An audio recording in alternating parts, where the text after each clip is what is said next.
কসবায় Trinamool councillor Sushant ঘোষকে গুলি করে খুনের চেষ্টা করা হয়। একেবারে সেই যে সিসি ক্যামেরার ছবি, সেই ছবি আপনাদের সামনে রেখেছিলাম। 15ই নভেম্বর সুশান্ত ঘোষের উপর হামলার ঘটনা ঘটে, আর সেই ঘটনায় এবার গ্রেপ্তার কন্ট্রাক্ট কিলার আদিল হোসেন। এই কন্ট্রাক্ট কিলার আদিল হোসেন বিহারের কুখ্যাত গ্যাংস্টার, বিহারের পাপ্পু চৌধুরী গ্যাংয়ের অন্যতম সদস্য এই আদিল হোসেন। আর আদিলই সরবরাহ করে অস্ত্র ও দুষ্কৃতি, এরকমই তথ্য পাওয়া যাচ্ছে। আরো বিস্তারিত জানবো সরাসরি পার্থপ্রতিম ঘোষ আমাদের সঙ্গে রয়েছেন। পার্থ, দেখো, কসবায় তৃণমূল কাউন্সিলর সুশান্ত ঘোষের ওপর হামলার যে ঘটনা ঘটে এবং সেইটা তাকে খুনের চেষ্টা ঘটনা ঘটে, সেই ঘটনা একেবারে মূল যিনি কন্ট্রাক্ট কিলার ছিলেন সে আদিল হোসেনকে গ্রেপ্তার করেছে লালবাজারের গোয়েন্দারা। তোমাকে বলবো যে বিষয়টা ঘটনার পর কিন্তু কয়েকটা নাম সামনে চলে এসেছিল। গুলজার নামে একজনকে গ্রেপ্তার করা হয়। তিনি কিন্তু বলেন যে কাকে টাকা দিয়েছেন, যে কিভাবে অস্ত্র সাপ্লাই হয়েছিল খুনের আগে, কিভাবে লোক সাপ্লাই হয়েছিল, সেই সবটা একটা ইকবাল বলে নাম চলে আসে। পরবর্তীকালে জানা যায় ইকবাল নামটা আদৌ ইকবাল বলে কারোর অস্তিত্ব সেটা কিন্তু পাওয়া যাচ্ছেও না।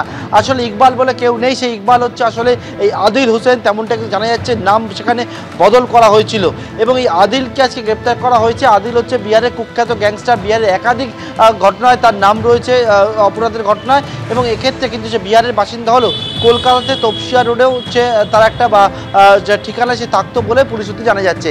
কিন্তু এই গোটা যে ঘটনাটি ঘটে, অর্থাৎ সুশান্ত ঘোষের হামলার ঘটনা ঘটে, সেই ঘটনার আগে ব্লু প্রিন্ট তৈরি করার পর আদিল হোসেন সে কিন্তু চলে যায় দুবাইতে, এবং দুবাইতে গিয়ে থাকছিল যখন পরবর্তীকালে একের পর এক যখন পুলিশ গ্রেপ্তার করে, সেই গ্রেপ্তার করার পরে আদিলের নামটা কিন্তু স্পষ্ট হয় পুলিশের কাছে। এরপর লুক আউট সার্কুলার নোটিশ জারি হয়। সেই লুক আউট সার্কুলার নোটিশ জারি হওয়ার পর আজকে আবুধাবি থেকে যখন এই আদিল হোসেন কলকাতা এয়ারপোর্টে ল্যান্ড করে, তখনই কিন্তু ইমিগ্রেশন ডিপার্টমেন্ট তাকে পাকড়াও করে এয়ারপোর্ট থানা হাতে তুলে দেয়, যেহেতু লুক আউট সার্কুলার নোটিশ রয়েছে। এবং পাশাপাশি কিন্তু লালবাজারের গোয়েন্দারা তারা আদিলকে গ্রেপ্তার করেছে এবং আজকে তাকে আদালতে পেশ করে নিজের কাস্টাডিতে নেবে। অর্থাৎ এই খুনের ঘটনার পিছনে মাথাকে, সেই নিয়ে কিন্তু একটা প্রশ্ন বারবার করে উঠছিল, সেই প্রশ্ন এখনও পর্যন্ত থাকছে। তাই পুলিশ জানাচ্ছে এই ঘটনার যিনি যিনি কন্ট্রাক্ট কিলার, অর্থাৎ যে কন্ট্রাক্টটা পেয়েছিল, সেই আদিল হোসেনকে গ্রেপ্তার করা হয়েছে এবং তাকে আজকে আদালতে পেশ করে নিজের কাস্টাডি চাইবে লালবাজারের গোয়েন্দারা। ধন্যবাদ পার্থ। রবিবারের সকালে শ্রীভূমির উদ্যোগে আয়োজন করা হলো ম্যারাথন। লেকটাউন থেকে শুরু হওয়া ম্যারাথনে অংশ নেয় প্রায় 9000 প্রতিযোগী। উপস্থিত ছিলেন সিপি মনোজ ভার্মা, ক্রীড়া ও চলচ্চিত্র জগতের বিশিষ্টজনেরা। উপস্থিত ছিলেন সুজিত বসুও।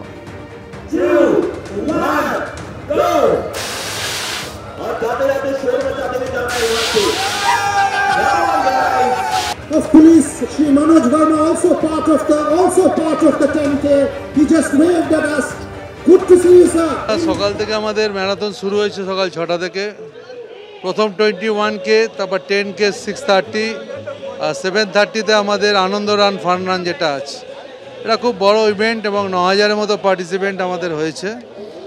আমার মনে হয় মানুষকে আমরা খুব শুভেচ্ছা জানিয়েছি। আজকের দিনটা খুব ভালো দিন, স্বামী বিবেকানন্দের জন্মদিন। প্রচুর ইউথ আসছেন, তাদেরকে আমি অনেক শুভেচ্ছা জানাই।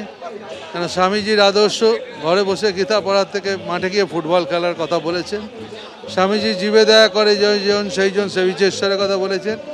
আর আজকে ভালো লাগছে এত মানুষ সকালবেলা ঘুম থেকে উঠে তারা চলে এসছেন।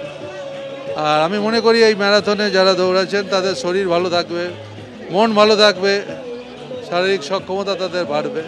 মুখ্যমন্ত্রী শুভেচ্ছা বার্তা পাঠিয়েছেন, ধন্যবাদ জানিয়েছেন এবং তিনি উৎসাহিত করেছেন আমাদের।